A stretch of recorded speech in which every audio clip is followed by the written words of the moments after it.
Okay, ako na naman mga kaibigan. Nagre-reaction na naman dito sa mga Chinese illegal na kasabwat or mga tauhan ng Pogo. Na yun na nga, mga army na nga pala talaga. Kumpirmado na. Ito na mga kaibigan, ang nagte-trending na balita ngayon na talaga namang ang mga Chinese army ay nasa Pilipinas na. Problem for the national security. It will be a significant problem for the national security if it is proven that Chinese spies have infiltrated Pogo hubs in the country.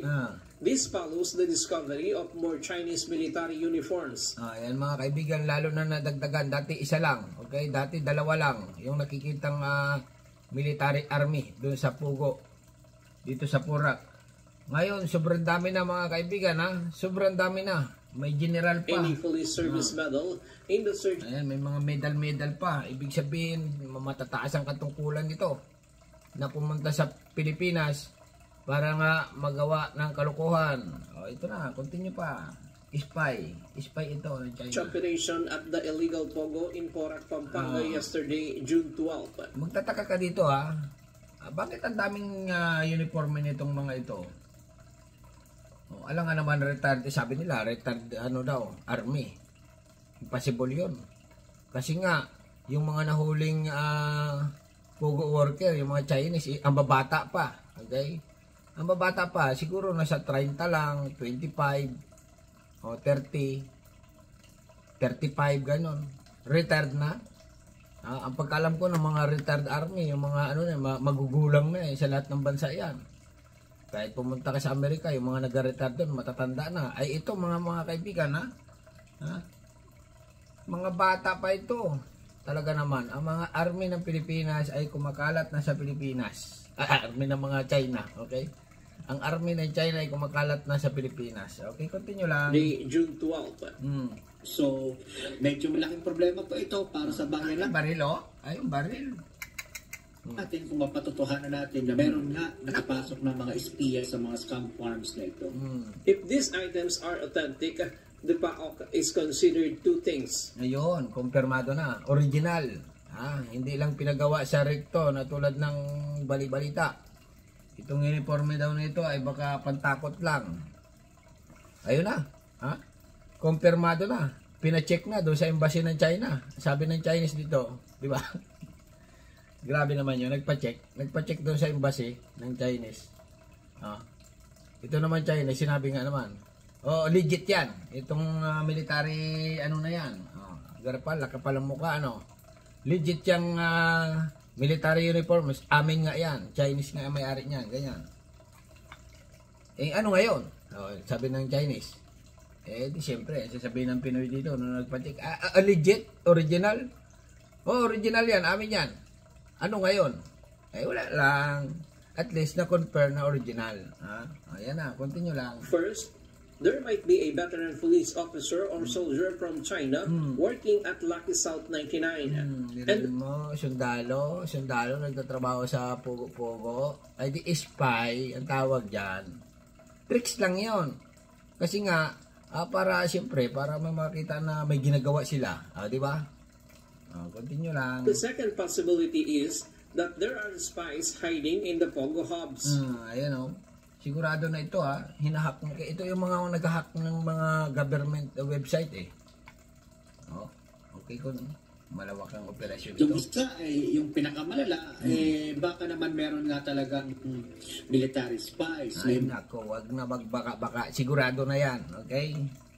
Kasi pag baka-baka ang sagot, tanong or sagot nga, parang nagdadalawang isip ka pa na baka ito ay military spy. Sigurado na mga kaibigan. Kasi nga, tension sa West Philippines, patindi ng patindi.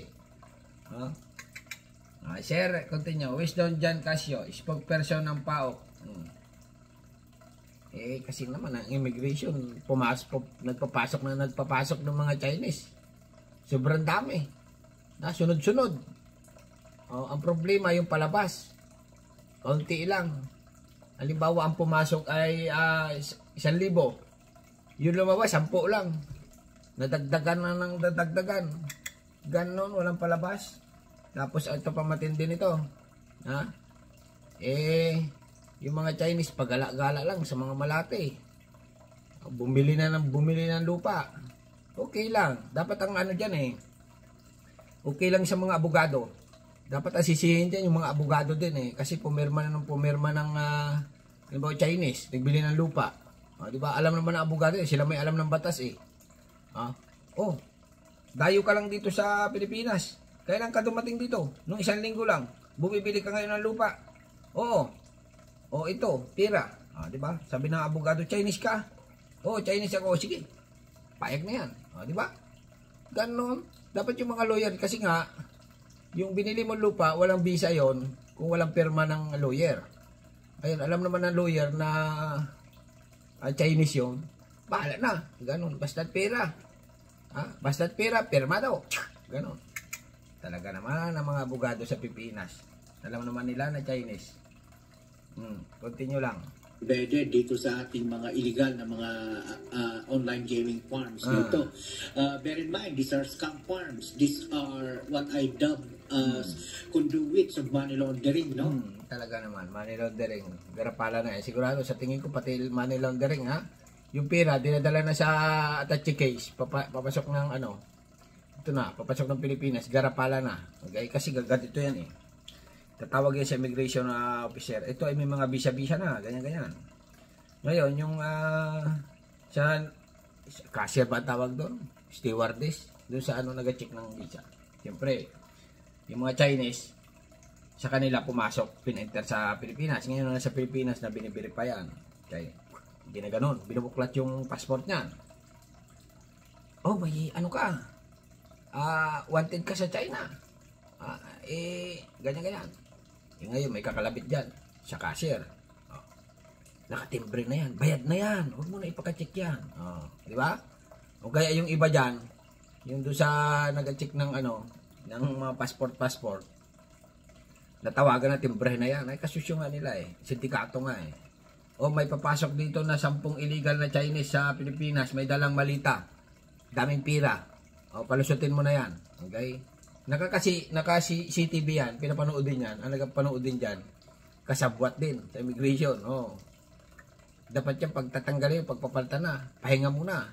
Kasi nga, pinapasok ang mga Chinese ng iba. Baka yung iba, walang ang passport eh. Di ba? Yan, pumasok dito, walang passport. Ang dala lang, bayag niya. At saka yung attache case. Nakatimbre na yan, bayad na yan. Di ba? Talaga naman. Dapat sa immigration na muna, ay isipakin muna. Pahinga, ikulong na rin. Ay pinapasok ang mga Chinese, talagang magagalit ang mga Pilipino. Talaga naman. Kung ngayon, bago pag sobrang dami na, sasabihin nyo, pag pinauwi ang apektado ekonomiya ng Pilipinas, bawasan. Yung mga palaboy-laboy lang na Chinese, pauwiin, pabalikin. Okay? Yung may mga business na Chinese na may asawang Pinoy, may asawang Pinay, stay lang. Okay? Kasi nga may asawang Pinayan. Pero yung mga wala, yung mga gala-gala lang, pagala-gala, papasyal-pasyal, pabalik-balik sa Boracay, pabalik-balik sa Palawan, pinagmamasdan yung ganda ng Palawan, tagal na, nangingitlog lang doon, ng mahabang panahon, walang inagawa, ay mga army yan. Nag-survey lang yung mga yan. Dapat yan ay pag-aarestuhin na at pabalikin sa China. Sobrang dami na. Balik lang tayo dito mga kaibigan, nawawala. Nanggigigil ako eh. Nanggigigil ako dito sa mga Chinese ito kasi nga mga kaibigan, yung WeChat ng mga Chinese, sikat na application yun sa Chinese. Binabanatan din nila ang mga Pilipino.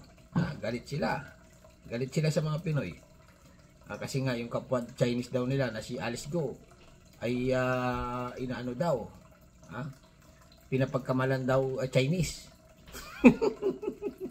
Miran mo yan, ikalukuhan na yun. Mayor nila si Alice Go, pinaghinalaan daw Chinese, kaya nagagalit sila. Continue lang. Some of the uniforms found in the raided compound are old.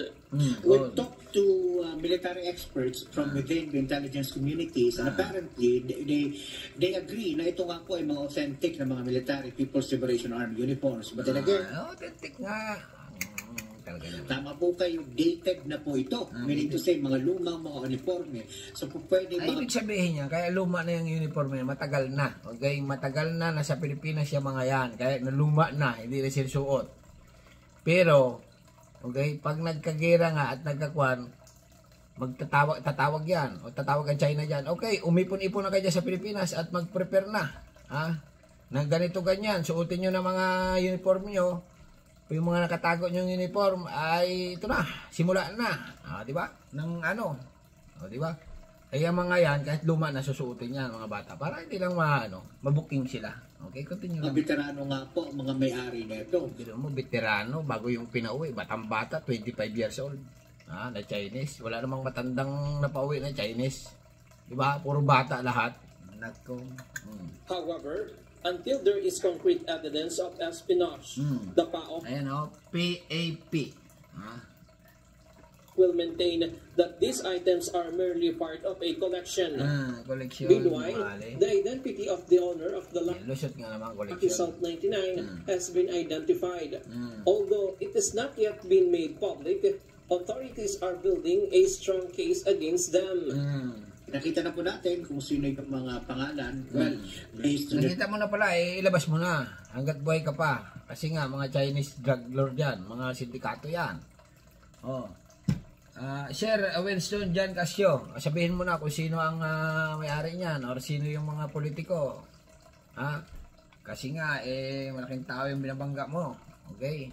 Sabihin mo na, para alam mo na natin. Di ba? the documents that we have obtained from the search, as well as the other documents that we have obtained from our partner agencies, as well as we've also been able to retrieve certain other evidence that would point to the so-called beneficial owners. Kasi the owners on paper do not necessarily reflect the actual owners. Siyempre, palusot na. Alam na ng China yan. Yung mga ginagawa nilang kalukuhan na yan. Di ba?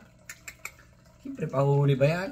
Di ba? Katulad yung nahuli dati na namimitas ng mangga, Chinese, na nag-spy, sniper yun ang pakilala, wanted daw sa China. Siyempre, ang China, magpapakawala yan ng mga, convicted nila doon. Pero military talaga yun. Ikaw, may mission ka sa Pilipinas, ganito, gumala ka doon, mag-operate ka ng Pugo, doon ka sa Pugo, maraming Chinese doon. Okay? Ngayon, pero spy ka, di ba? Pag nahuli ka, ikaw ay wanted sa China. Kaya linis kamay ang China. Alam na. Pero yun na nga. Itong mga military ng army, ng China, ay pasok na sa Pilipinas. Marami nagtatanong, bakit hindi pauwi ng mga Chinese sa Pilipinas? Kasi nga, yun nga, sabi nila, economy daw ng Pilipinas, baka bumagsak. Ganon. Kasi karamihang business ay galing China or nag-ooperate ng mga Chinese.